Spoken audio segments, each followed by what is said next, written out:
David also explained on his video that disruption during the pandemic was really impactful. Maybe food security is not the key topic or an important topic, but maybe food safety also in terms of not using any pesticides or other kind of materials to hold the crop to grow further. Um, there's two things I want to share before we actually can begin with the lineup and the program. One is crossing the chasm and skin in the game, because reviewing 2 3 years ago, indoor growing actually backfired in very parts of the world by saying the volume didn't live up, the quality, it was too expensive. But 3 years later, people really came back to it, made technology very accessible, and it really improved all assets of it, also cooperation with retail. So I think it's a big applause for the industry to make that comeback. In US, it's expanding rapidly, more than we can imagine. In Southeast Asia, it's beginning. We have a few indoor growers among with us that are really elevating that bar. Singapore is initiating do something that's really going to impact our futures and having the indoor growing facilities around the corner. So big respect for the industry. Um, it is an important milestone that we are going to touch base upon, and we have speakers from different perspectives. We hope it will inspire you, and after this session also you will inspire communities of other people and feel enabled. Um, it's important to ask questions, and I think from our end in Bangkok towards the audience, we are going to ask a lot of questions to our virtual speaking board and moderator. Um, the program looks like this. We have a perspective from a grower, which you have just seen. A crop specialist will take up on challenges and also things within the growing facility. Then we're going to dive into retail, because retail is being very vital in this cooperation and success of an indoor growing facility, because your fresh produce needs to be delivered around the corner and make that possible. We're going to dive into technology aspects with our third speaker, and the technology aspect will actually enable you to look inside the growing facilities and see what's possible and what's not. And this is a game changer um, that we haven't seen much in Southeast Asia, but today we'll see more. And eventually you will learn also to scale to a quality management from a big retail chain that can work with a lot of indoor facilities, but quality needs to be consistent and um, very in good supply. Um, our lineup looks like this. The first lineup will have the speaker that you just seen, David Litvin, and he will be talking about the grower's perspective. And David is one of the founding employees of 80 Acres, and 80 Acres today is one of the successful indoor facilities that's being expanded all across the world. From David, we'll move to Darren, and Darren will be calling in from Singapore. Darren has been one of the first movers and enablers in Singapore to go into indoor growing, and he will explain more on the cooperation with retail and distribution. From Darren, we'll move to the Netherlands, and there we have Marinus Luiten, and Marinus works for Priva as the indoor business developer, and he will share more things with us on how to implement an indoor facility and making that turnkey. And eventually we have from Tesco Lotus, one of the biggest retail chains in the world, Koen Pornpan, which is the head of quality management in Thailand. And she will be sharing with us how important it is that you have your quality consistent and future proof for consumers that want to have a different product. But most importantly, I think one of our person speakers with most skin in the game is our moderator, um, Joost van Uhm. And Joost van Uhm is the head or the lead of the agriculture attaché to of the kingdom to the Netherlands, to Indonesia, Singapore, and Malaysia. And Joost will be taking us on a journey where he will be also asking questions, but sharing also the presentation. From our floor, we'll be connecting with Joost, and we will be asking questions, and hopefully we'll be inspired by a lot of ideas to get indoor growing into Southeast Asia with great examples. Um, First speaker I would like to have is David. Hi, Hello, David. everyone. Hi. Thank you for being with us. Please, I hope you're well. Please tune in. And then the second speaker I want to introduce to you is Darren Ho. Is Darren with us? Yes, hello. Hi, guys. Hey, Darren. Happy Hey, that you could make it. thank you, thank you. Our third speaker is Marinus Litvin from the Netherlands. Good afternoon, everybody. Hey, Marinus, loud and clear. Hope you're all well.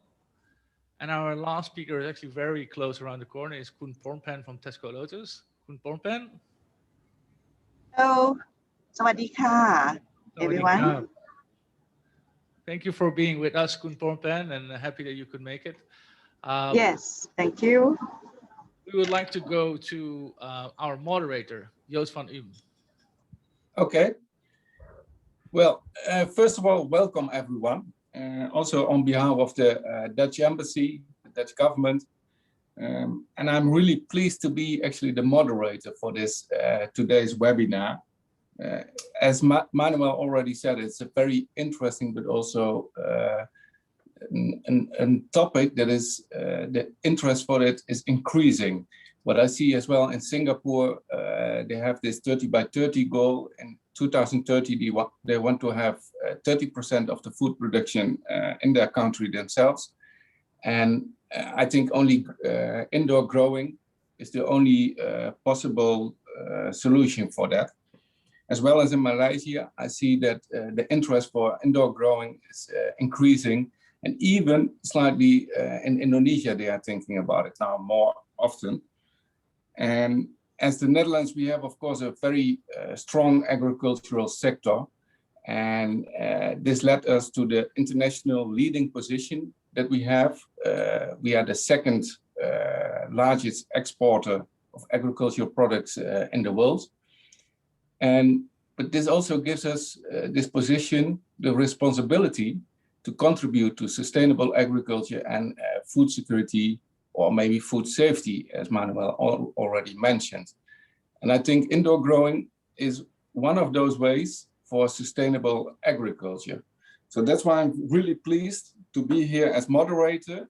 And I hope you will be getting inspired to see that this is a way for sustainable agriculture, but also for a way of food production that is different than our current agricultural model. I understood that already in the movie, it was explained as well. We from the online audience couldn't hear the movie or see the movie, but it showed, I think, that the COVID-19 reveals the vulnerability of our food system nowadays, more than ever, and that we actually have to redesign our agricultural model. So not food production at low cost, but in a more sustainable way. And I think this is one of those solutions to go towards more sustainable agriculture. So I don't want to take more of your time, and actually I just want to go to the speakers, because I hope they will inspire you and motivate you to see how this also can be benefit for you in your countries. And from the Netherlands, we only try to support all this. So please, David, maybe just go for you to show about 80 acres from a farmer's perspective, how interesting indoor growing can be. Of course. Hello, everybody, and it's an honor being here to speak to you today.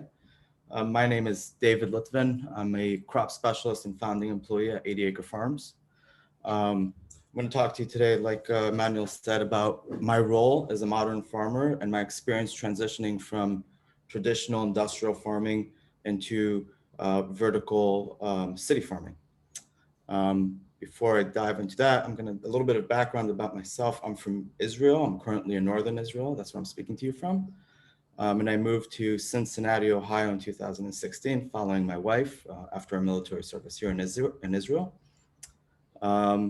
And I've been involved in agriculture in the Middle East and in the desert and Southern Israel my whole life. And from that, I experienced firsthand with the fluctuation of weather and the droughts and the unreliable way we currently grow produce, I recognized from an early stage that this isn't a sustainable way, and I always envisioned myself doing something to fix that.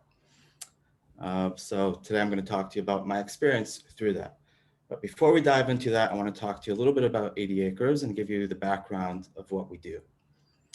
80 acres, sorry. 80 Acres was founded in 2015 by Mike Zelkind and Tisha Livingston, who both have extensive careers in food production. They worked in massive factories in the US producing canned food or different kinds of ready-made food. And throughout their career, they identified the gaps and the inefficiencies we currently have in our food chain and food supply. So from there, they started thinking of an idea of how they fix that on a local scale, starting off on a local scale, and from there to expand. So in 2016, we built our first container farm and placed it in Alabama. This container farm wasn't purposed to start selling produce, but only validate the proof of concept of city farming.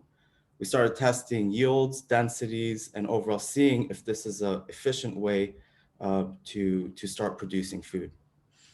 Once we've tested it side by side with an Alabama local farm with traditional farming, so we tested it on site with a traditional Alabama farmer and compared those yields. And once we validated that, we continued to build our first commercial facility in Cincinnati, Ohio, which we call Esty.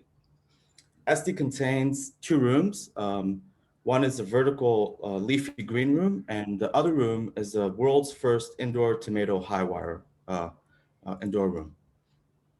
That's where I started working with indoor tomatoes. In a way, I was the first one to start working on a commercial aspect with sole source, so indoor only, only artificial lighting. So it was quite the learning curve for us because there weren't many people, or pretty much I haven't met anyone at that point that had experience growing only under LEDs on a commercial scale. And so I started traveling the world, talking to growers. And one of the fascinating things about that point was when I went and talked to growers about what I do, and a lot of professors too, they responded to a lot of my questions with, "We don't know, this is new, we're gonna need to figure it out." So we continued to build more rooms because the minute we hit the commercial, we hit the stores, our demand peaked and we could not keep up with the demand. So we were forced to start scaling up pretty rapidly. So we continued to build our next facility the same year, in July the same year in North Carolina, where we sold leafy greens. After that, and this was all learning curve still, as we built more facilities, we started adding in more products into our product line, like basil, different kinds of lettuce and kales, as well as different types of tomatoes. From there, we had different kind of challenges of in a way, of different labor aspects and how do we make it more efficient and profitable because we're growing so fast. So in April 2019, we built our first facility with the introduction into robotics. We discovered that the best and most efficient way to do city farming is to start using robotics to eliminate human contact and interaction with the crops. We've learned that humans are actually the cause and the host of most of the diseases and pests that came into our rooms. So our first automated facility we call 10K. It's a 10,000 square foot facility, which is located in Hamilton, Ohio. And like you see in the picture underneath, we had a robotic arm that pulled and did a lot of the work for us. However, that was a learning curve as well. The robotics, not every robotics works for every scale, and we wanted to scale up even faster. That's why in 2020, at the end of October of 2020, we built our first and largest facility, which is a 70,000 square foot facility, fully automated. It's 10 stories high, 10 stories wide, and 10 stories long. There's no human interaction with the plants. It's zero pesticides and saves 97% less water. Utilizes 97% less water. This is our state-of-the-art facility, and this is also what we call our reference design. So from now, because it took us so many facilities to figure it out, from there, we're gonna cookie cut this facility and duplicate it in different cities and our different locations.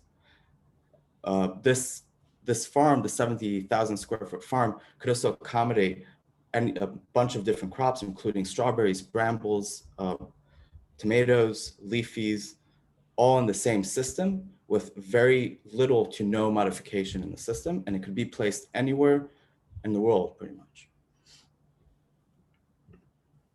So throughout this process of building our facilities, we identified a gap in the technology of the industry of indoor farming. The issue is there's a big cannabis industry that has no constraints on capital, and they don't think much about efficiency because their return is very high. So a lot of the technology that existed wasn't efficient enough for us to use in order to scale up on a commercial and global scale and be efficient with our growing. So 80 Acres, together with Ocado, which is a British-based company who focuses on consumer analytics, automation, and robotics, together with Priva, who has a lot of experience with controlled environments and irrigation systems and water supply systems, together with 80 Acres, who focuses on marketing, branding, and taking that business and that technology and actually making it scalable and productive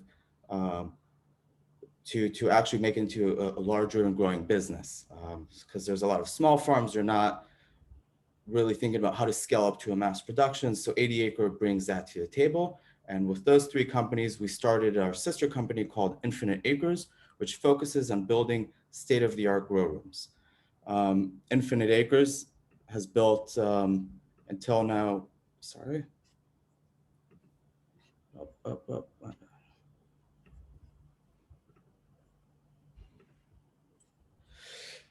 Infinite Acres has built 9 farms until now, and in the next 2 years, we'll be building 2 more farms. Infinite Acres is also based out of the Netherlands in De Leer and works closely with Priva and Ocado on a daily basis. So what does a vertical farm, what do we do?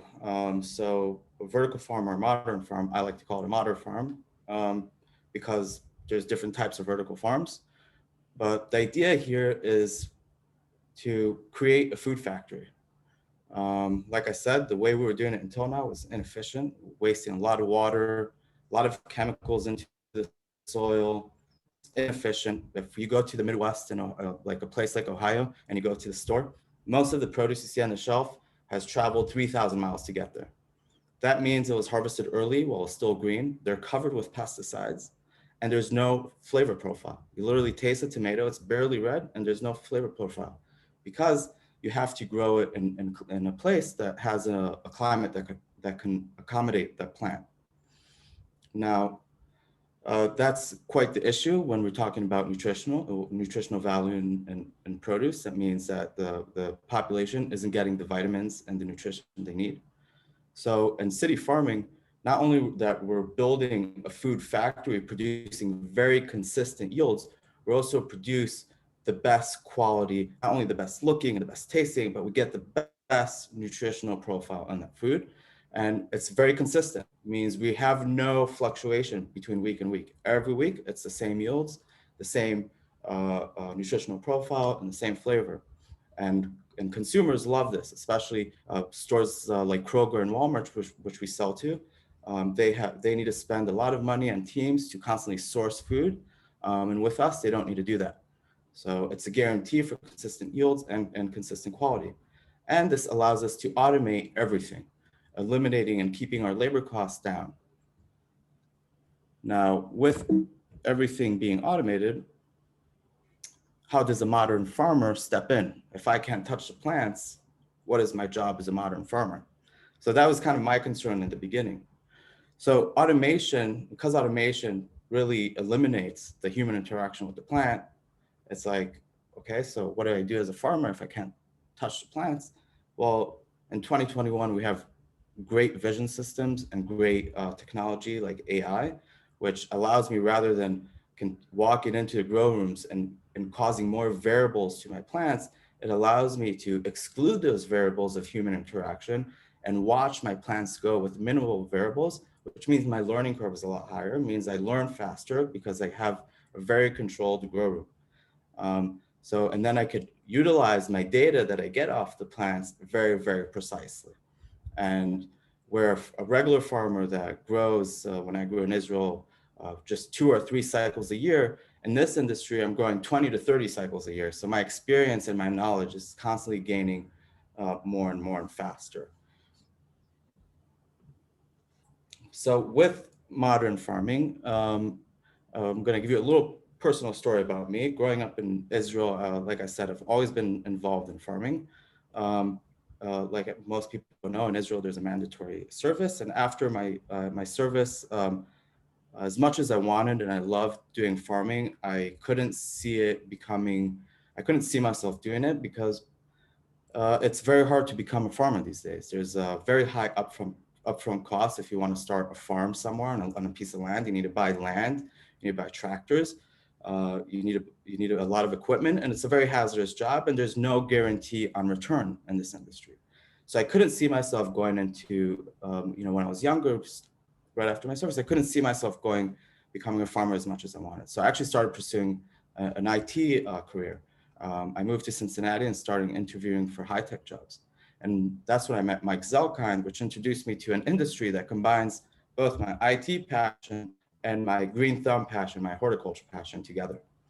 And not only that, he guaranteed me a 365-day-a-year job. Means most places you work in farming, it's seasonal, meaning you can't rely on it all year. At some point, you need to start looking for your next job for that year. The other thing is there's no benefits, because usually you're a seasonal job, you don't get benefits, and you don't get a consistent salary. It's all based on how the farm's performing. And then meaning. So when Mike showed me this, it's a no-brainer for me. So, of course I want to do this. I could program and I could grow plants in a very cool way. And he guarantees me benefits and a job throughout the year that I go to in the same place every day, not a random field somewhere. In our work environment now in city farming, it's a very safe environment. It's a clean environment. It's a comfortable environment. I don't need to wake up super early before the sun rises to hit the fields and work and end up working in very high temperatures next to very dangerous tractors. And the worst part is around so many chemicals that literally I had days working in fields that I went home and still smelled pesticides. This doesn't exist in indoor farming. This is gone. I work in a very safe environment. It's a very comfortable environment. And really the best thing as a grower that I know that every seed I sow ends up packaged and delivered to the consumer in the peak condition and peak quality. The other advantages of this is meaningful. The meaning behind our work. It's not just another job. We're changing the world. We're going in Cincinnati. We've created a huge impact and a lot of awareness over the food. Cincinnati and a lot of the Midwest is a food desert, meaning that there's only low income areas usually get dominated by fast food restaurants, which cause a lot of, and areas like that causes low health rates and a lot of issues. So this industry has a lot of meaning because we go into these neighborhoods and we actually give jobs to the people in the neighborhoods and feed the people in the neighborhoods with good and high quality food. So at the end of the day, this is not just what's good for us. This produce isn't only good for us. We're giving back to the community, and most importantly, we're giving back to the environment. So thank you. And if you have any questions, go ahead. I have time for just 2 questions. Well, I hope everyone can still hear me now. David, you can hear me? Yes. Yes? Okay. Because everyone can still send questions as well on the chat, and then maybe at the end, at the Q&A session, we can take care of those questions as well with the help of Manuel. But yeah, very impressive to see how this kind of farming can take place. It's actually also impressive to see from 2005 until now, like 5 years, and you have 8 farms in that sense. There was a long curve for learning and experience, learning by doing in that sense, and trial. But finally you are there and it's very successful. It seems to be a completely full controlled environment that you created. So it's, I can imagine it's very, very knowledge intensive. Not only farming meets manufacture, but also farming is science in this way. About this kind of knowledge and the capacity building, do you think that education is already that far? And should it be more taking care of this kind of indoor growing? Sorry, could you repeat that again? Just because actually this kind of indoor farming you showed in your presentation, it's knowledge intensive. No, it's you have a PhD, I understood.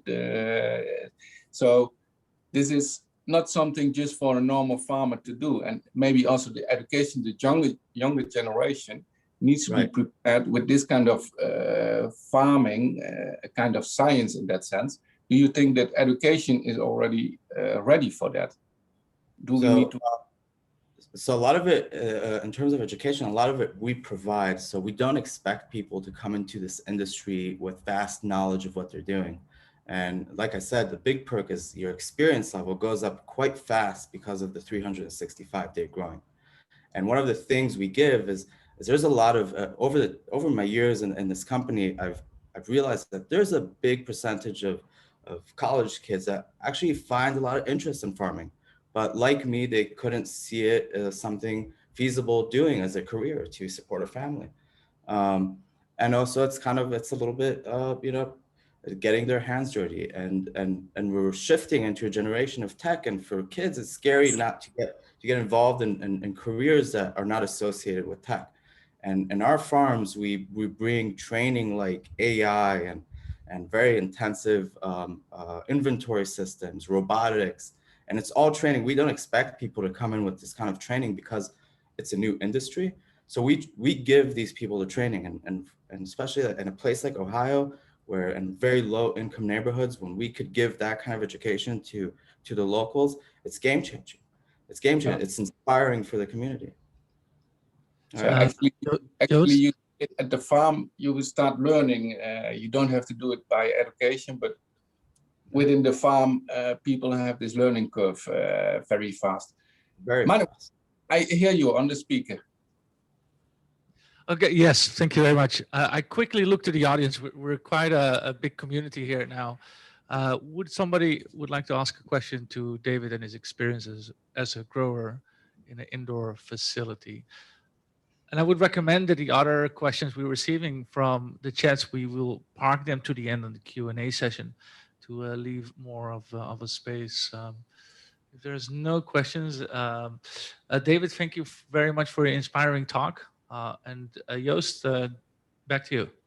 Yeah, okay. Then maybe it's good to go to the next presentation and speaker, Darren Ho.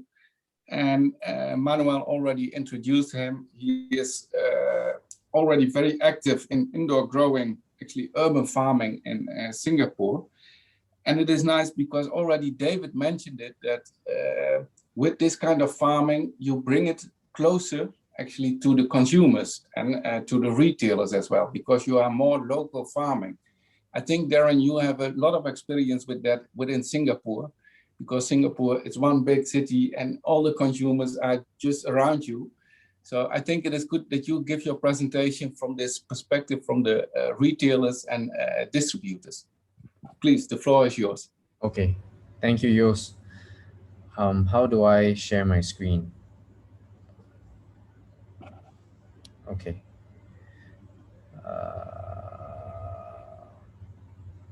1 second.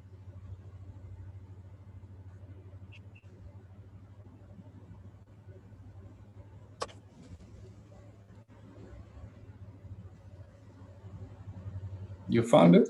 Yes, Awesome. I'm good. Okay.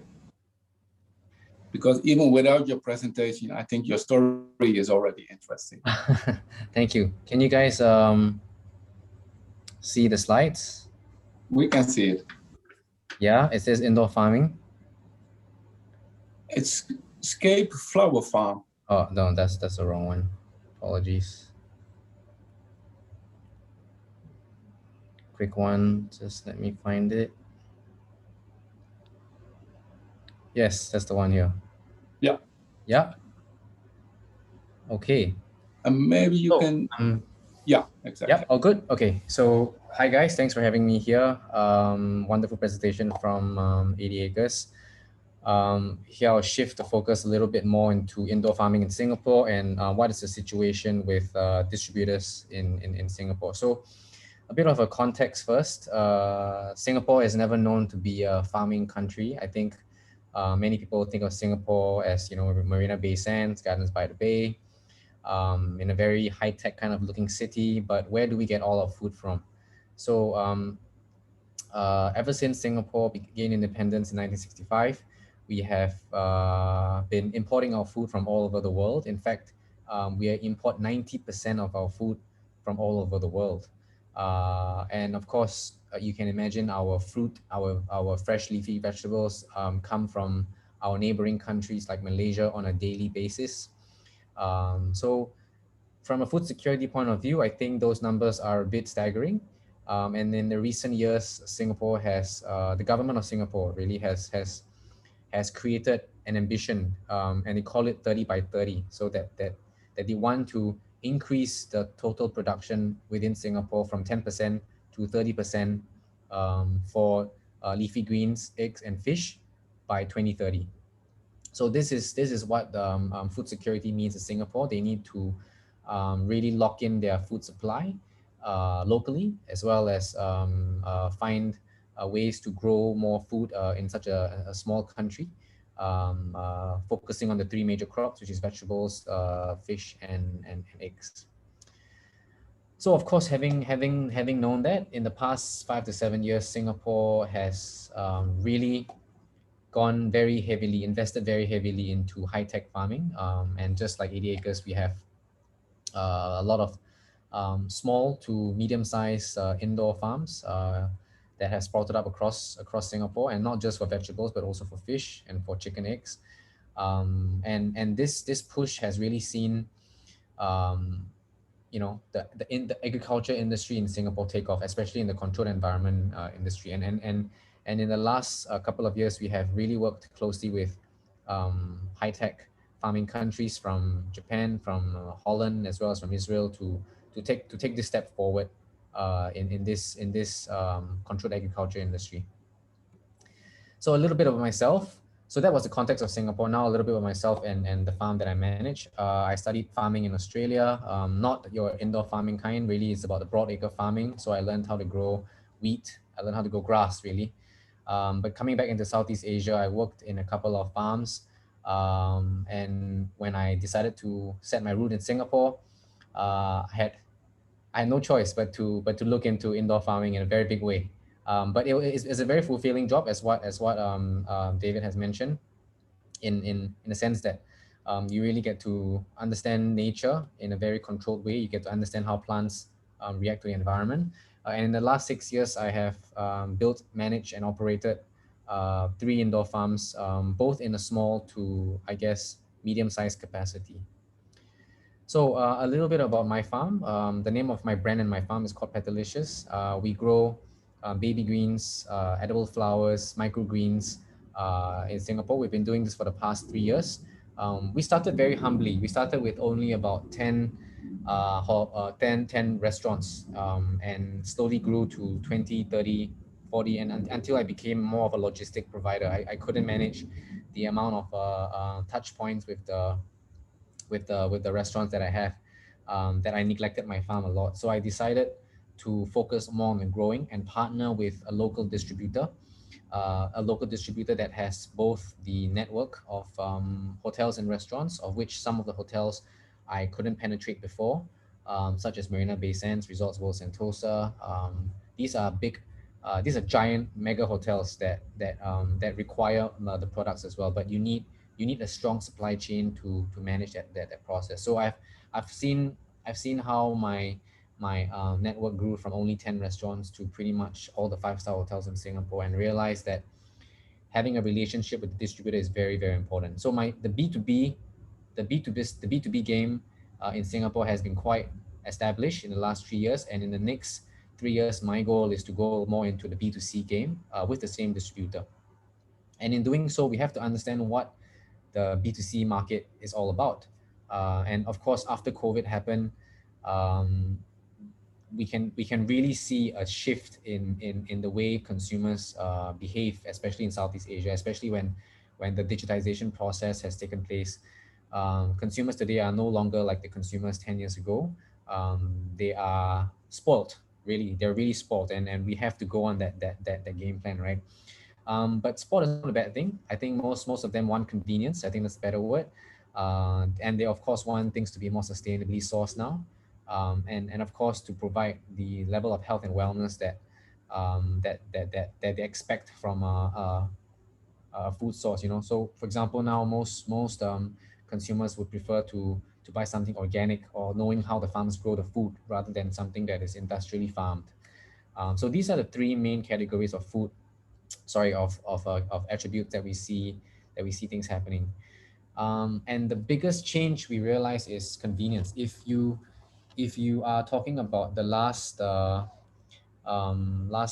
2 years in Singapore, the amount of people that has been buying produce offline, that means online, sorry, that means on any of the online channels, it's a clear sign that many people are refraining from.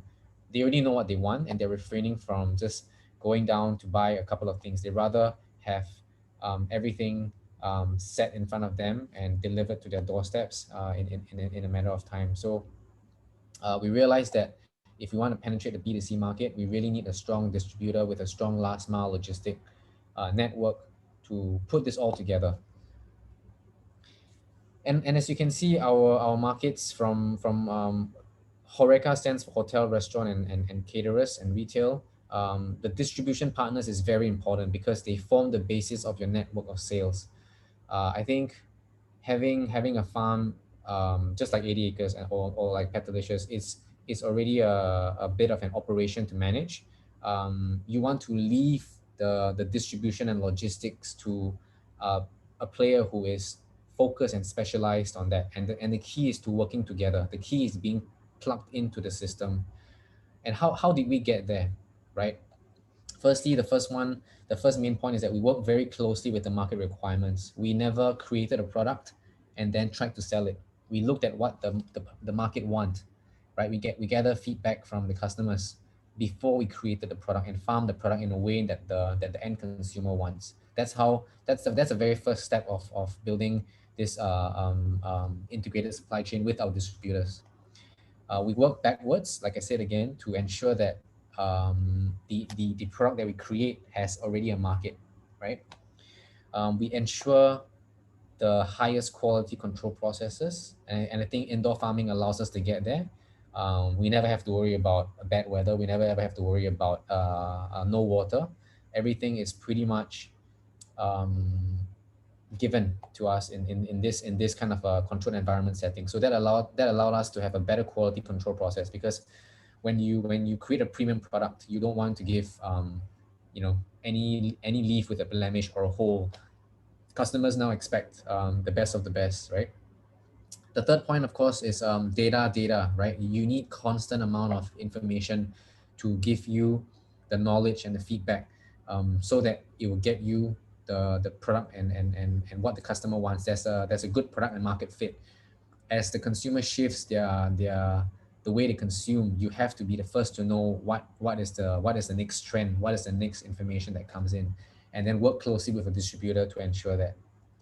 And if that is not enough, we still ensure to have reviewing process twice a month to make sure that firstly the production side is able to meet the quantity of the consumer, and also the logistical side where they are following a very strict protocol to ensure the delivery of the products from point A to point B.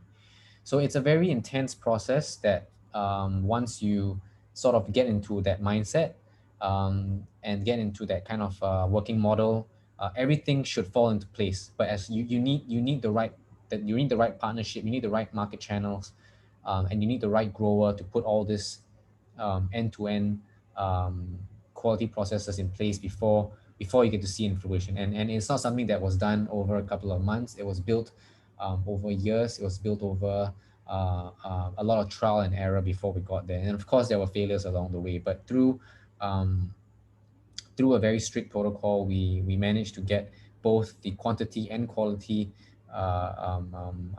together to deliver that kind of excellent product out there. So what does a distributor look out for in this case? They want touch points, right?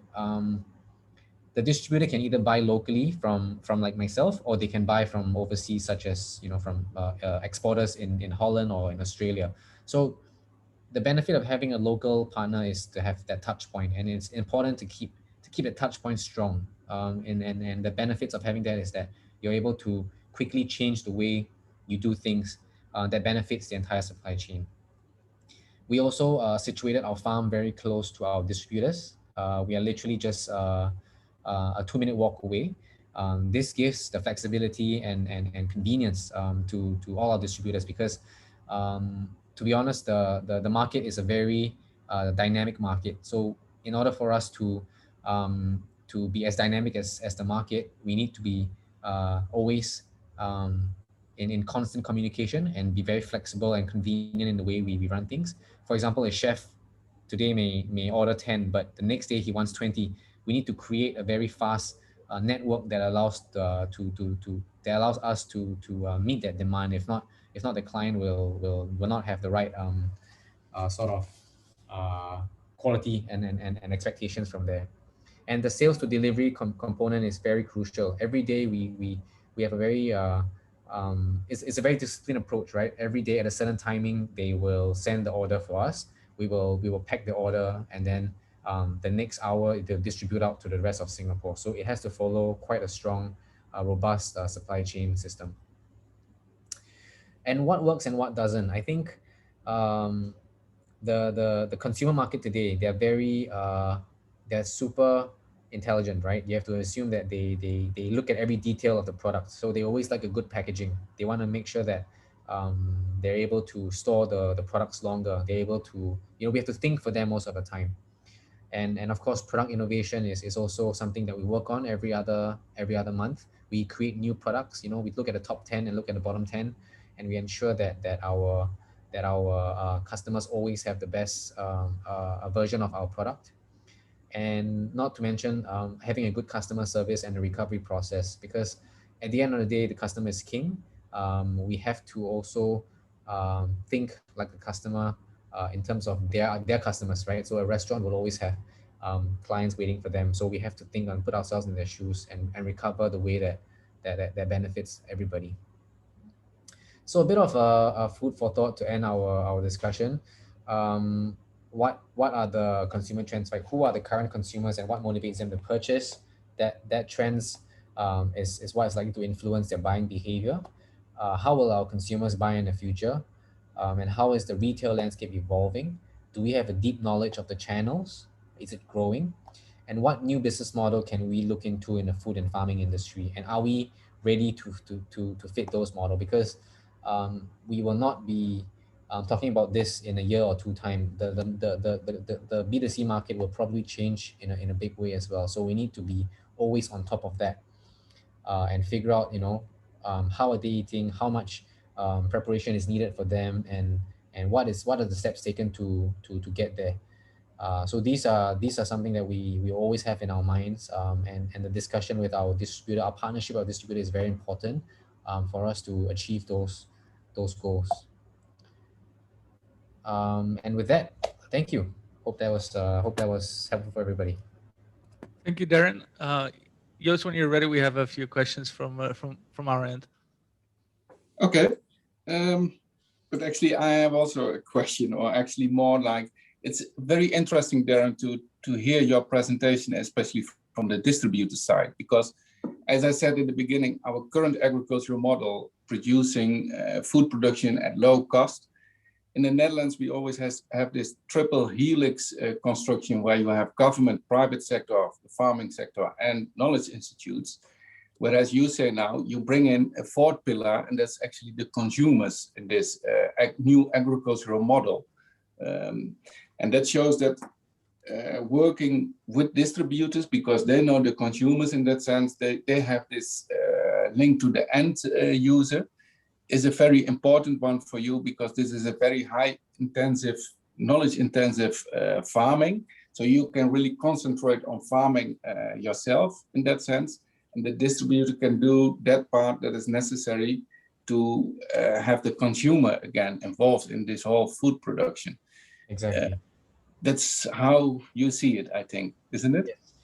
Yeah, That's absolutely right, Yus. I think from one of the problems in Singapore that we see today is that there are many farmers trying to grow the indoor farming space, but their knowledge of the end consumer is keeping them still disconnected, because they know they can grow products, but they don't know how to grow the products to suit the distributor's supply chain, to suit the end consumer supply chain. So there's still a bit of a gap in that knowledge, and it takes time to get to that level, without which, no matter what you can grow, if you can't grow it the way they want it, they won't buy it. exactly. Yeah. I think as well with the distributor in that sense, you bring back the value of food again in this way, in this system, because actually with production at low cost, we lost, and with the competition that is there, we lost actually the value of food, and consumers don't appreciate in that sense anymore. Absolutely. Now with these distributors again, close working together with indoor growing, it is a way that you bring the value of food products back to the consumers as well, and to appreciate the quality of the products. Absolutely. Well, just to see if there were some questions from the audience, Manuel. We have one question here from our room to Darren. What are your top recommendations when we have an indoor grower here to make sure he or she sells well in her community, instead of the produce being bought from an imported produce? I think for a new indoor farmer, it's best to focus on a category of crop, right? And then through the category, I'm sure you have, at least 10 to 15 variety. So really start with a few of the varieties first. Make sure that whoever that you're selling to, for example, you should only start with maximum, 4 or 5 restaurants at a time, because these restaurants, they must be buying from you consistently, continuously. So make sure you build that business case first. If you don't even have that, then it's a bit tough. You need to find that sweet spot of variety, the mix of variety that you have, as well as a mix of restaurant that buys consistently and continuously from you. Without which you will always be searching for clients, and you'll always be testing new varieties out. So once you have this demand supply fixed, you can roughly see the whole process already, and then you can grow from there. Yeah, I hope that helps. Thank you, Darren. Thank you for sharing. I think, Joost, we need to move on to the next speaker, looking at the time. Unfortunately, because just we have limited time, and it's very tight scheduled. Although there are maybe many questions for Darren more, even me, I have one, the role of the government, but maybe we can have it in the Q&A. For me, I see more and more that actually the technology that is used within indoor growing is actually in the benefit of nature. Whereas before, in our current agricultural models, we use the technology only for producing at low cost, and instead of for sustainable way. I think this is more like farming with nature rather than against it. And let's see within the next presentation with Marinus, who is telling us much more about the technology part and how far it can be upscaled or standardization. Data analysis was already mentioned. Data is important. So Marinus, please, the floor is yours. Thank you, Joost. Good afternoon, everybody. Just to check, are you seeing my screen, Joost? We can see your slides, but also with the text next to it. Okay, let me see. So maybe you can put it on full screen for the, yeah, that's the way. It's working like this? Okay, perfect. Thank you very much. So again, good afternoon, everybody. Theme of today's presentation of Priva and FarmTech Society will be indoor growing and digitization. So how do we make use of emerging technologies in our fully controlled environment? And after a brief introduction, I will share Priva's observations on the most important trends that we are faced with today and for the coming decades. Then I will share my vision on the opportunity that indoor growing provides, its role in the food security, and the markets that we currently identify. And then finally, I will introduce some of the technologies that we think will benefit growers and investors alike to mitigate some of the risks, but also to capitalize on the opportunities associated to indoor growing. So before we dive into that, a quick story on Priva. So Priva is a controls company based in the Netherlands. We have over 60 years experience in the horticulture market and over 30 years in the building automation market. And obviously indoor growing, so growing without daylight, is a perfect combination of the two. So we have a global impact as Priva. We are with over 500 employees, and we are in over 16 offices. We work mostly through distributors and partners, and we are represented in over 100 countries, including most parts of Southeast Asia. So what we see as Priva, what is we think is very important for the coming decades, if we sort of go ahead to 2050, we see that we are with 10 billion people, and about 2/3 of this population will be in an urban environment, and they will demand clean and nutritious foods. But with this growing world population, there's a growing attention and a growing need for healthy living, whilst we obviously see climate changes and other global impacts like the current pandemic. Next to that, more on the production level, we see that there is a big lack of clean water that we need for these types of controlled agriculture and food production systems. And we also see a lack of skilled staff. So these 5 observations don't give a lot of, hope for a good ending. But we also see it as a major opportunity because these trends create a bigger demand for food produced locally, safe and fresh, and as sustainable as possible. So it asks for an effective and efficient production of food in controlled environmental agriculture. So for growers as well as investors, this is a big opportunity to scale up your business and increase your market share. But with fewer technically skilled growers available to run these operations, we need an increased level of automation and a deeper understanding of the market. So today we want to dive into the world of indoor growing, and we believe that indoor farming plays an important role in this sustainable food production of the future. A quick spoiler though, indoor farming will not fully replace traditional agriculture. And in most cases, it will be competitive with high-tech greenhouses, but not all cases.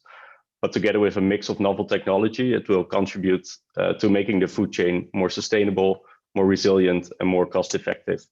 So a quick definition, I know David and Darren also touched upon this. We see indoor growing or indoor farming as the practice of growing crops or plants entirely indoors without natural daylight. And we see 2 applications that are critical for this type of technology. So for production, it's really to ensure availability of high quality crops in regional markets where there's a need for continuous fresh production, but also for research and development. So it's really a tool to quickly discover new crop recipes and to breed new varieties for cultivation for then use in greenhouses or open fields. So this is possible because an indoor farm does not have to deal with externalities. So we can create the perfect conditions for a crop to grow, which makes an indoor farm sort of an augmentation of reality. So we can really load real life climate, lighting, irrigation set points and data into the system and augment a crop cycle scenario that potentially existed in real life. But alternatively, we can breed cultivar that respond optimally to indoor environments. So for example, because we are in this controlled environment, there is not a big need for cold or pest resistance for these types of crops. And that makes the business case for indoor growing more compelling. So the market that we're addressing today is obviously vegetable and leafy greens. Globally, this is currently at a 2.5 billion turnover market, with a 15% compound annual growth rate.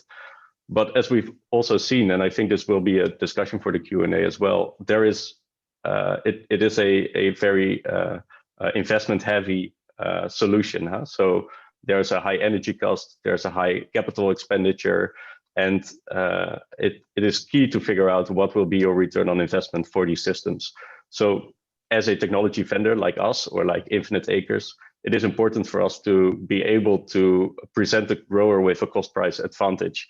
And really the way to do this, and I think Infinite Acres hit on this point as well, is to standardize and improve. So how do we make the cookie cutter solution? What type of scale do we need in order to make this technology more accessible? And obviously, as a grower or as a technology provider, we need to really be aware of three key things. So it's understanding and controlling your value chain.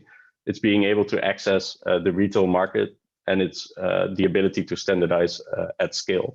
And as David mentioned, I think with the collaboration or joint venture with Infinite Acres, we've touched upon all these 3 points to make this technology accessible, but also commercially viable.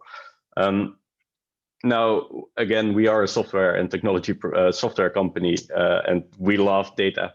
And as David and Darren already mentioned, data is key to making this type of technology successful.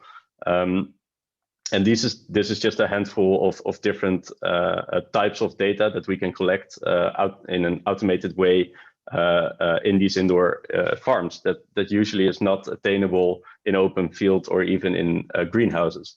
And obviously, understanding how all these different data points impact each other will make the production of varieties of crop more predictable, and it will ensure a higher quality.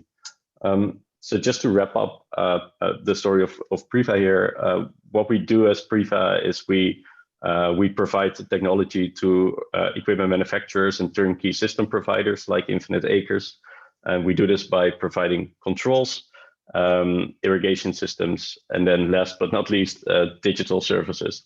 And this last one is really key for us to make the value proposition work. We feel it's very important to allow growers to sort of use and analyze, but also share data throughout the value chain and with their indoor growers in their community. So this calls for an integrated solution to managing your crop. So we have all this technology on site, and they are all collecting data.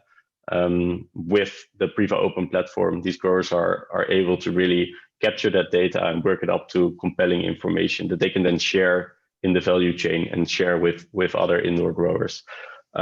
So very nice story, I think, from a technology perspective, but obviously we can't do this alone. We have an objective, I think, as a community to think about the role of indoor growing in these urban environments. And this not only has to do with the accessibility of food, but also how the material flows of these indoor farms fit into an urban environment. And this calls also for a need not only from the commercial sector, but also from knowledge institutes and from government. We see already in Singapore a massive drive with their 30 by 30 goal to really incentivize this type of novel technology into their food production system. And as Priva, we are part of an organization called Farm Tech Society that really cares for the industry and tries to make these types of solutions also possible. So Farm Tech Society is an international nonprofit industry association that unites and supports controlled environmental agriculture. And it really aims to more, let's say, standardize the industry as a whole. And the way that FTS is doing this is really by 3 key pillars. So it's on standardization, it's on education, and it's on policy making. Education, as already David mentioned, is currently something that is really done by the company itself. So we onboard new growers and really teach them all this technology that is available for them and this new way of growing. So we feel that workforce development should be more a pre-competitive proposition that we need to build up as an industry as a whole. So Farm Tech Society aims to do this by asking the industry what would be sort of the basis of their labor market needs, and then really translate that into micro-credentials. Okay, so Joost, this was my presentation. Please, if there are any questions, let me know. Okay, thank you. Maybe Manuel will come if there's a question from the audience. But yeah, in a very quick, some highlights about the technology, but also the way to work together in that sense from Farm Tech Society. And you already mentioned it. Yeah, we saw just in the presentation from Darren, it's about the distributors in that sense and working closely together with the distributors. I can imagine from a technical perspective that you also say we need to work also within the industry with other technology suppliers more in that sense. But even besides that, I saw your whole picture about the idea of the globe and the integrated way. Actually, it should be, what do you think if it also should be more integrated to other sectors as well? That we are not only thinking about indoor growing and agriculture, but even further than that. How is your opinion about that? Yeah, a very good observation. So obviously we wholeheartedly agree with that notion. Not thinking about a particular system or industry as a standalone value chain, but understanding how, for example, the food system impacts other energy and material flows. So we are really looking into this technology in an integrated way. So what is the role of an indoor farm in an urban space? What are the inputs in terms of material and energy, and what are the outputs? And how can we find other parts, other industries in this urban environment that have a need for whatever comes out of that system, and try to find symbiosis. Yeah. And also you said like this will not the only way of the new way of agriculture, indoor growing. There will be also still the greenhouses or even open cultivation in a hopefully more sustainable way. But I can imagine that this way of farming is going so fast with the technology that also parts of this technology can be used in the other agricultural models as well. How do you see that? Because I can imagine that suddenly the prices can decrease of this technology, and it can be used also in other models.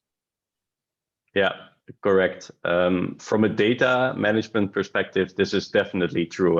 So because we control every aspect of this growing system, we can build really, let's say, grow recipes around a particular type of genetic.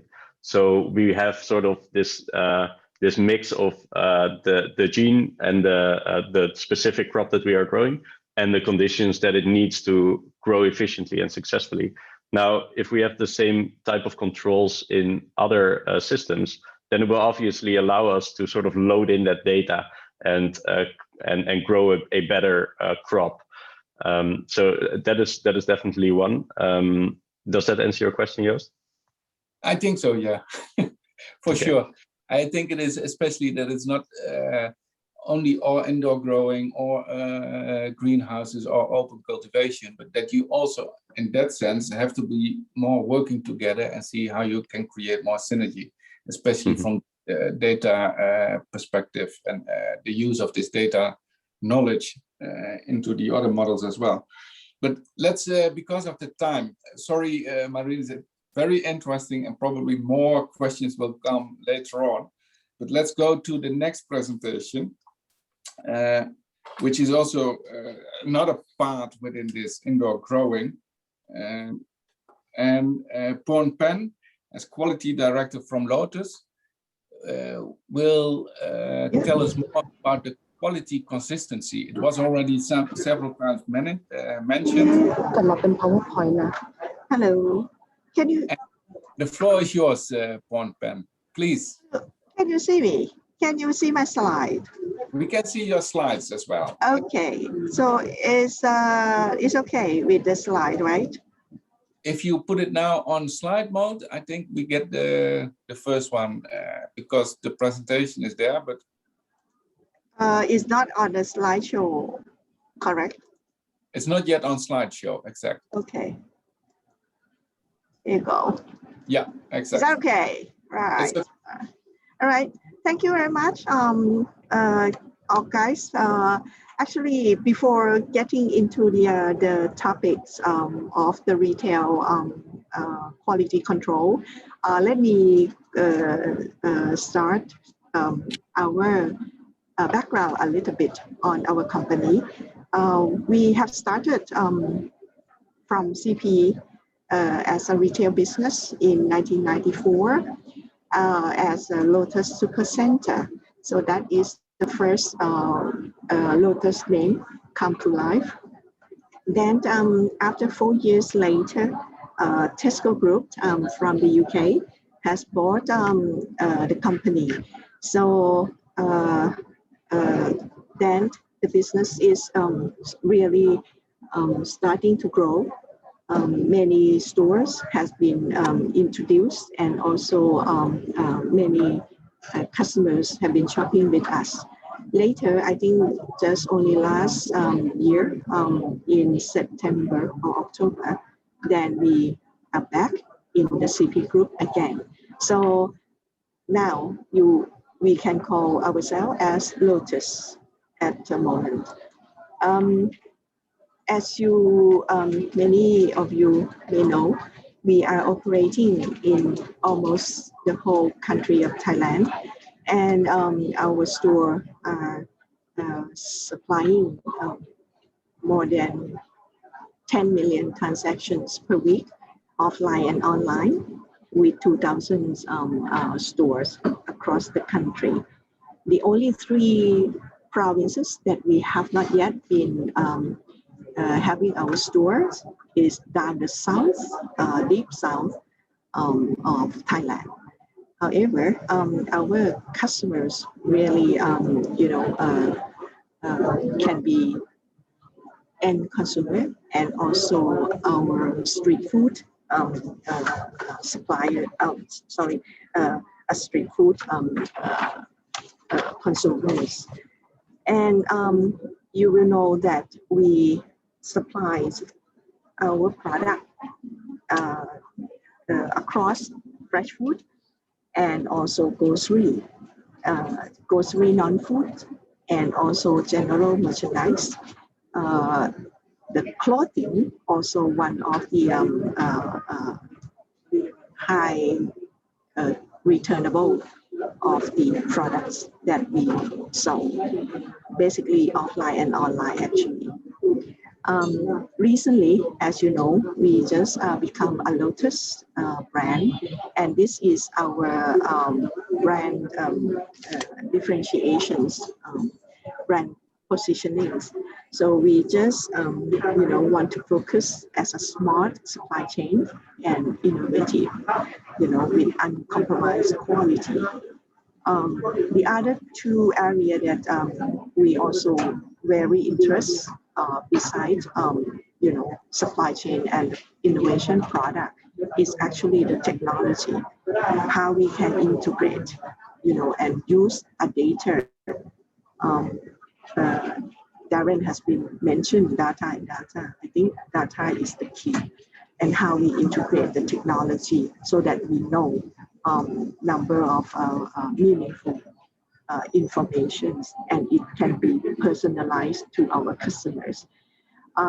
Last but not least, I think everyone knows we are polluting our world, our country quite a lot. So basically, sustainability is really one of the key highlights that Lotus would like to focus.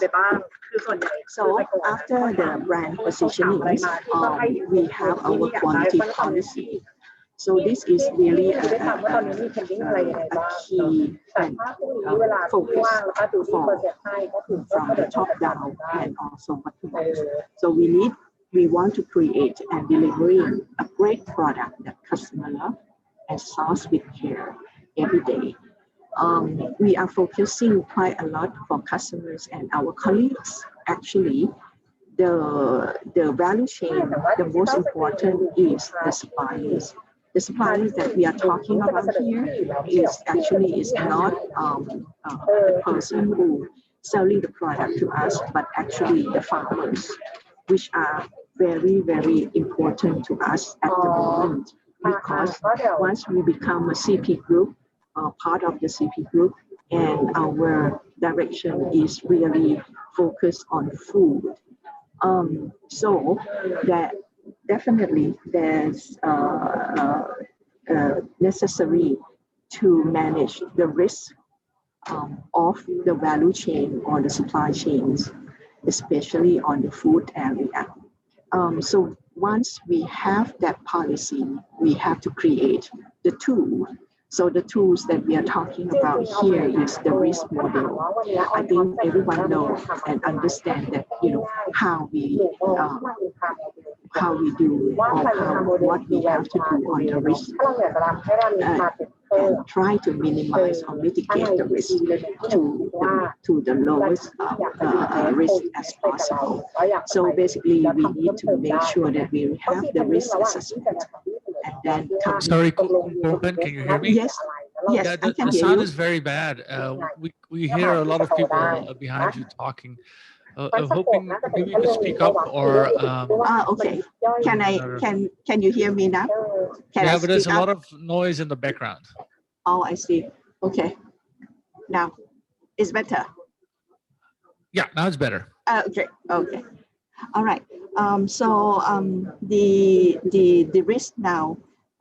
So I make sure that we have to manage the risk well. So basically, risk assessment is quite important to start with, and then we learn how to make the procedure or the guidance so that we can manage that risk and do the monitoring and also the auditing.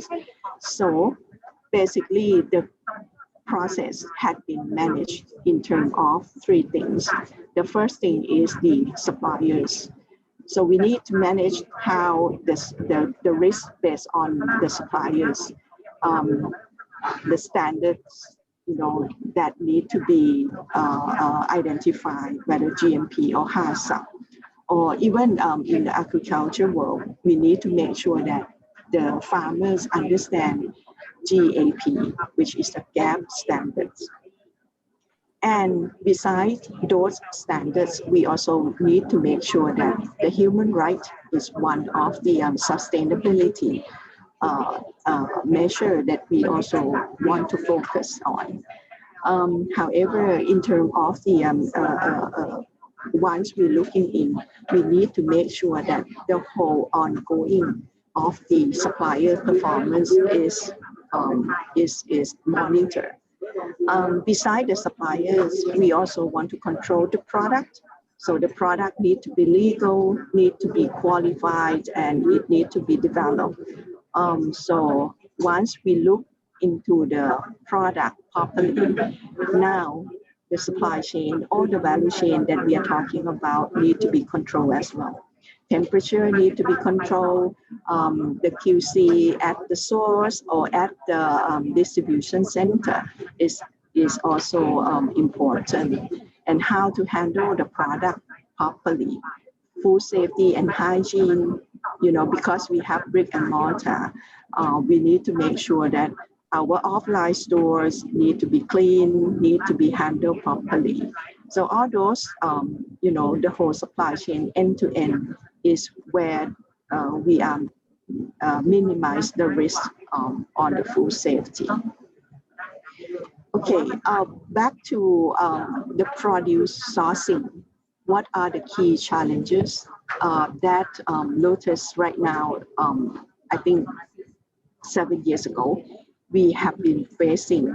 We are buying from many middlemen, and the farmers actually doesn't get the price they want, and they don't grow whatever the market would like to have.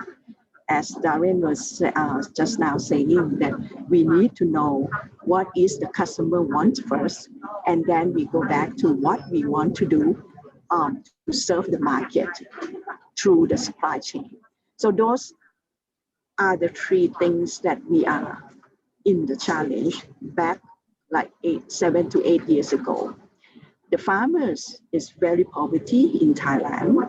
They are in debt and they don't know how to grow vegetables.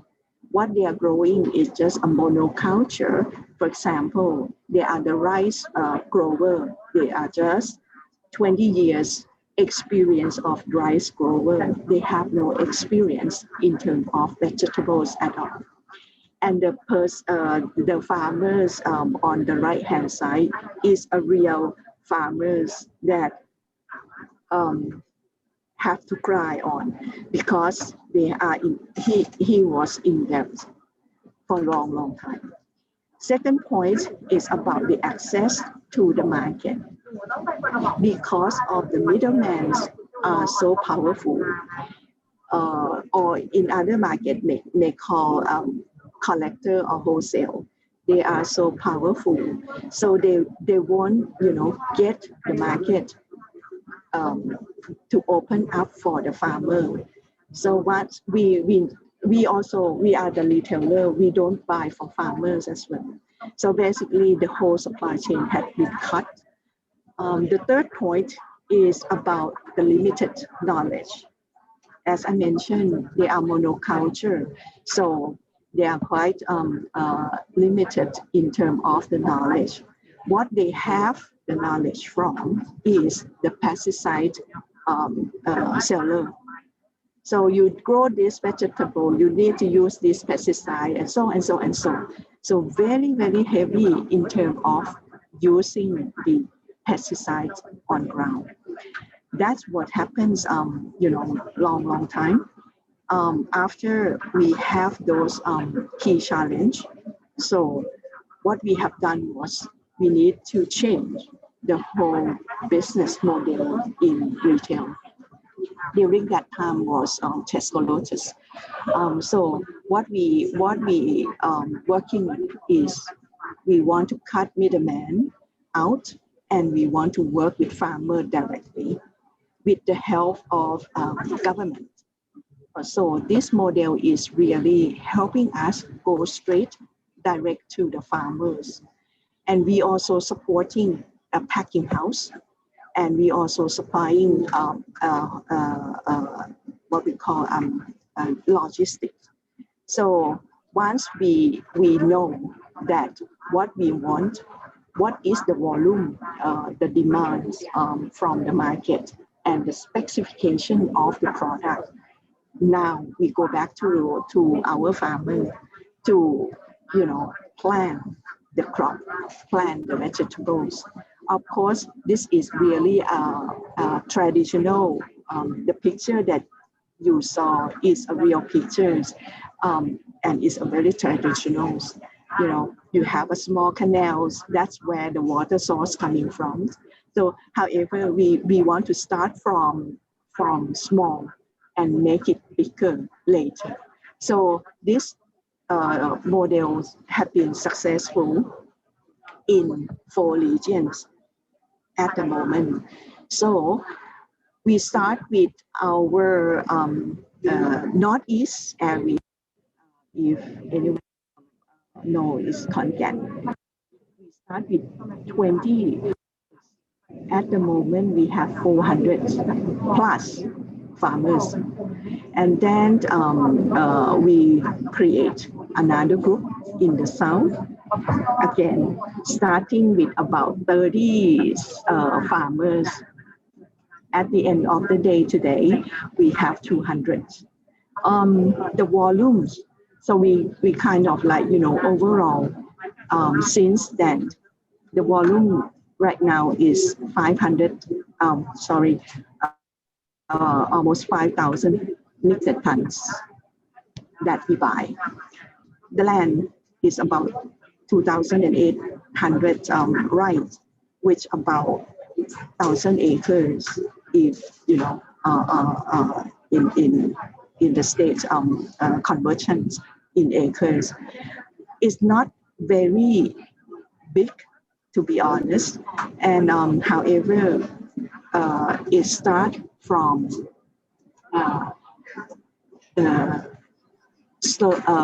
getting the farmers lower in the depth, and also start to be I don't want to say the word rich, but it's sufficient enough for them to survive.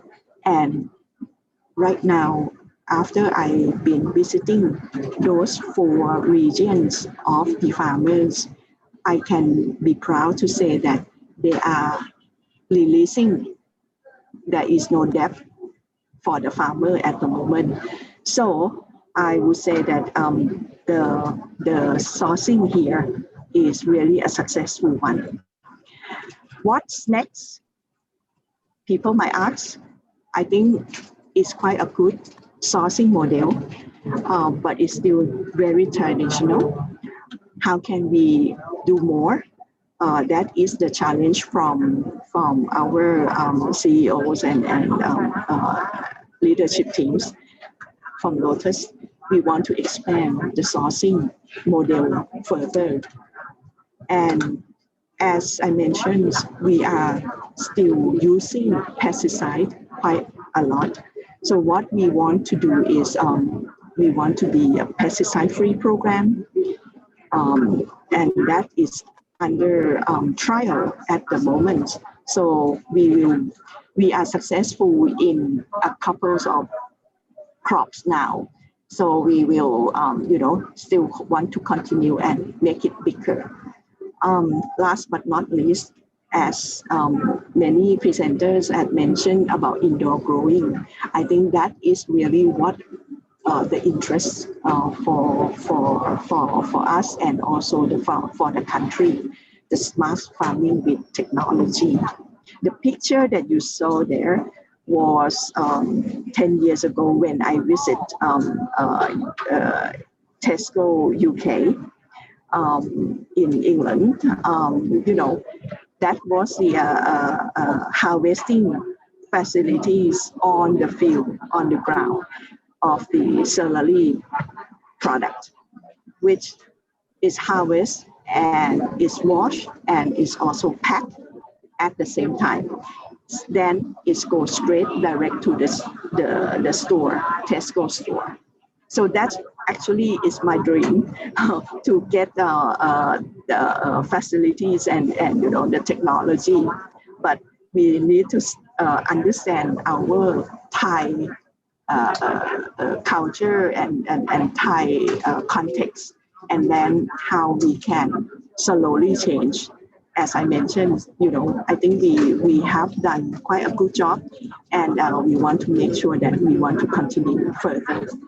Okay, that's all my presentations. Any questions? Thank you for Kun Porpen and Joseph. If I may, I would like to quickly look to the audience because we're in Thailand, and Kun Porpen is also in Thailand with regards with Tesco Lotus. I'm asking the audience a question while they're thinking. I hope there might be one or two. But one question from my end, and it's good to hear that that Tesco Lotus or Lotus has this pesticide-free program. But what is the consumer demand that Lotus now foresees from its customers? Are they really aware about how much pesticide there is being put by farmers, or is it still an unknown thing?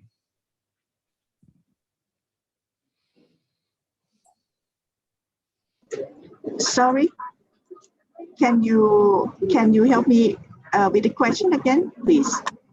Yes, of course. So the consumers of Lotus in Thailand, are they really aware about the pesticide uses of farmers and about a program, or do they? Is it still an unknown thing they don't know about? Oh, okay. Actually, the direct sourcing that we are talking about here, the customers really interested in the program that we are doing. That's why I think our plan to increase more of the direct sourcing to other regions of Thailand. So that's why our plan to give a good benefit, fresher and also shorter lead time of the distributions or logistics. Definitely, we have seen many. Top selling or the volume has go up more than double in the volume. So that's why I think it's really a big move on a good program to continue. Again, I think the indoor technology is one of my interests as well, and also the customer interest. Thank you, Kumpupen. We have one question here. If I may, Joost, we're going a bit ahead of you, and then go ahead. take it over. Hi, this is Jagan from Signify Lighting. I have a question. We've talked about, through all the speakers, we've been talking about the uniqueness, the sustainability of indoor farming. Is that something that we are able to monetize with your customers? Meaning, are your consumers willing to pay an additional premium for all the benefits that come with indoor farmed produce?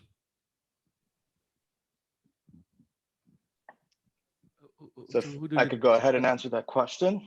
Could you hear me? Okay, David, thanks. Thank you for being back. I think we need a bit more structure here. Joost, maybe you could navigate through the speakers from your end. Okay. Although I think it was a very interesting question. If sustainability is also a kind of value to the consumers in that sense, and that you can get an extra price for your products. David, I think you with 80 acres, you have been thinking about this for sure. Could you reply on this? Yes, so what we've seen in our neighborhoods, and especially now with the awareness of climate change, and the American consumers are willing to pay a higher price. Not only that, the retailers are willing to pay a higher price for a product, not only because it's a higher quality and a superior product, but we eliminate their sourcing teams. They don't need to pay for, they compensate for that fraction of a higher cost by eliminating sourcing teams. So think about like large retailers could have full teams just to source one type of crop. So if they need corn, and all of a sudden their usual farmer who grows in corn has something happen to his crop, they have full teams that need to go and resource and source from a new farmer. So for the sustainability and the consistency, the retailers are willing to pay a higher price, and for the consumer, they could. And you once either you have an opportunity to taste our produce, you'll see that once you taste our produce, it's a no-brainer to pay the maybe 20 cents more because it's such a better product. It's a much superior product. It's a difference between Toyota in a catalog, right? And then, yeah, so we provide better. Not only that, we provide more unique and things are unavailable. So I saw a question from the audience about seeds. So if we're limited to certain kind of varieties, so actually that's not true. What we can do is indoor farming allows us to grow a much larger spectrum of genetics. And so a lot of times when I talk to breeders, I ask them, hey, don't tell me what you have in your catalogs right now. Show me what you had in your catalogs 20 years ago that you had to eliminate because those varieties didn't adapt to the climate. So when I could bring varieties that don't exist in the market, chefs and retailers and consumers will pay a smaller or a little bit higher price for their product without an issue. I think I said through my presentation, we're at a point right now where every leaf and every tomato we grow is sold. I can't take anything home from my wife anymore. Everything is sold. So there isn't a concern about a higher price point, and the customer is, you know, at least the American consumer is engaged in sustainability. So they like the idea of indoor farming, and it's not taboo to them because most people are educated that even the natural way, what we think is a natural way of farming, is actually not a natural way for this. It's not natural. Farming is nothing about it is natural. So, and most people actually are aware to that. So a lot of times, and it's a pretty common question, people ask me, hey, are customers concerned about indoor farming? Maybe it's a little taboo. It's like a little, you're growing vegetables in a lab almost. And no, because it's fully natural. It's all a natural way of growing. And the customer, once they see it, they understand it. And especially when we can eliminate chemicals. But that's, as you said, and that was a very right point for the American consumers in that sense, because there are more consumers in the world. Let's see how in Singapore, because I can imagine it's maybe a little bit similar for Singapore as well, because you have higher income citizens who actually appreciate more the quality of food in that sense, maybe more than the lower income people. Darren, do you want to say something about this from Singapore? Sure. I think I completely echo everything that David has mentioned in his comments. But I would like to add that also, yes, sure, Singapore is known to have, you know, a group of people that are a bit higher on the income side, but there's also a group of people that are in the middle income that is the biggest portion of Singapore. And if you think about the economic cost of Singapore when we import our food from Malaysia, where already the cost of labor and the currency is so low, and these are the prices that most businesses and that most consumers are used to on a daily basis. And I think to answer the question earlier, in terms of sustainability, I would like to tackle the issue on financial sustainability as well. Cost of technology is definitely on the high side for now. That is a fact. I think most of the technology solution providers can also testify. But the goal and the process to bring it down will allow indoor grown vegetables to be sustainable as a business as well, right? Because that is what we want to kind of go into. We want to make sure that, you know, at least 80% of the crop variety of fresh leafy greens should be produced environmentally and sustainably in an indoor environment that can also have a price point that is sustainable without burning a hole through the pocket just to get fresh greens, and that will ultimately lead to a better supply chain because there's less wastage if you source directly from farms here. You don't have to worry about any loss in your supply chain, especially for this fresh produce. They're a lot more delicate. They're a lot more vulnerable to any form of supply chain accidents. So yes, I think to answer the question, it must be sustainable both environmentally and economically. And I think the key is to bring the cost of technology down to the way that makes sense to the cost economics of the countries. Okay, is it maybe a very interesting question in this case, economically sustainable? When I see it in several sectors, it's actually a government concern. And like the space industry, for example, before it was only governments who were working on this because it was very high costly. You had to do it together. Nowadays, you see commercial space. So the price is going down because of governments were involved in it and subsidized many of these activities. What is it for indoor growing? Should it be also a government way that subsidizing for upscaling and making in that case the price going down for this technology? Darren? I think Singapore is the perfect example to quote here. For sure, we know that technology is a very simple word that we use on our smartphones, we watch it on TV, and we see it happen every day. But the adoption of technology is sometimes overestimated, and I think underestimated. And when it comes to a country like or a region like Southeast Asia, where farming is still quite a low-skilled job, the whole idea to transform the industry with technology at scale needs a very strong reason, and I think the government must be the main driving factor to allow that to happen. Because a case like, for example, Singapore, right? It's a very business-driven country, and the government of Singapore they run Singapore like a business, so they understand that although this new industry seems not to be giving returns at the start because of failures, because of inefficiencies, because of poor adoption of technology, because of poor transfer of knowledge, it's like all businesses, we have to fail at the start to recover at the end. So you must take a long-term approach to agriculture. It is a matter of national security, it's food sovereignty. It is something that can protect the delicate balance of social unrest in the country. So you want to make sure that you get that done properly, and the government, like it or not, is one of the biggest driving factors. The second biggest factor is actually the bigger players in the food industry. They are the ones that can dictate how the economies move around the players in the economy. Like it or not, farmers are the bottom of the food chain, right? We grow the food, but we get paid the least. But it's always the middleman and the end consumer that really benefits the most. So I think there needs to be a shift in balance across the private sector to understand how they can sort of reallocate a lot of the resources and to balance out that economy. And I think Singapore is in the process of doing that. I think the government is starting it on a very good foot. And more than enough. And in fact, it's just more about the private sector now, and that's why collaboration is key in today's.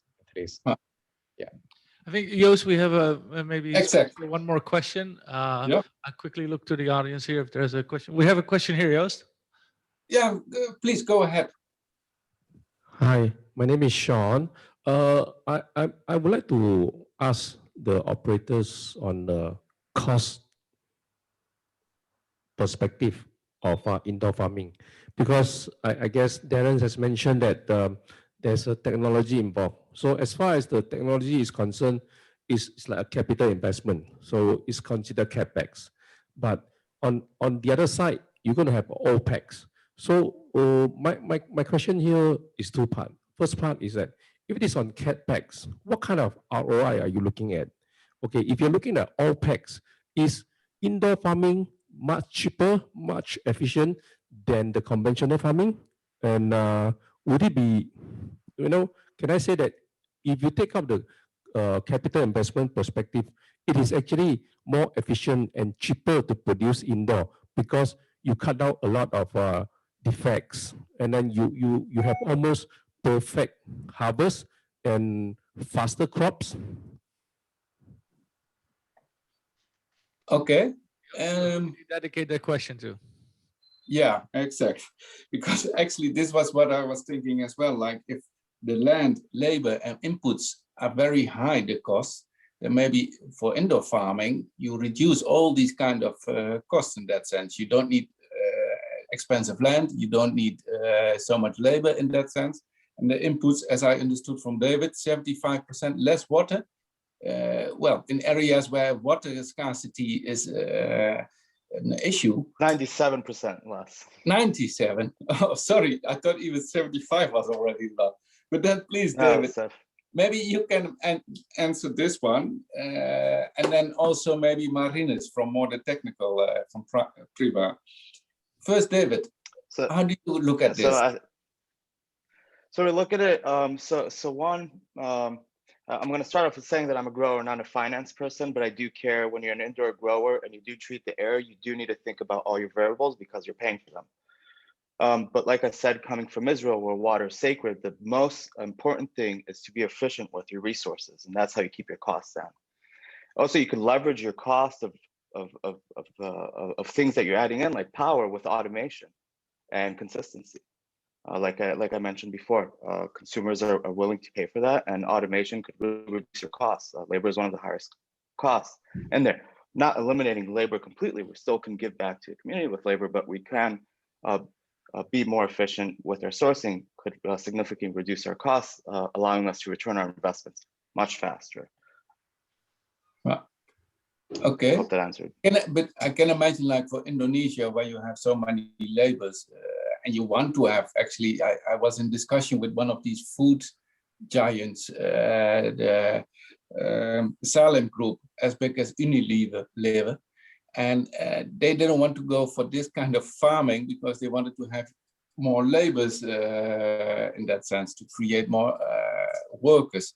So that is also a kind of different angle to look at this. But please, Marinus, could you say something about this? Yes, thank you.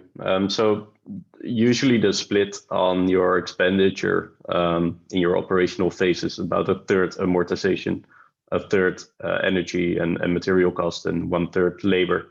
So as David, I think, correctly mentioned, the drive for automation here is key. Then if you compare controlled agriculture and specifically indoor growing with open field cultivation, obviously your investment cost per area is much, much higher. I would say averaging somewhere between 1,500 and 2,000 euros per 10 square feet or per square meter.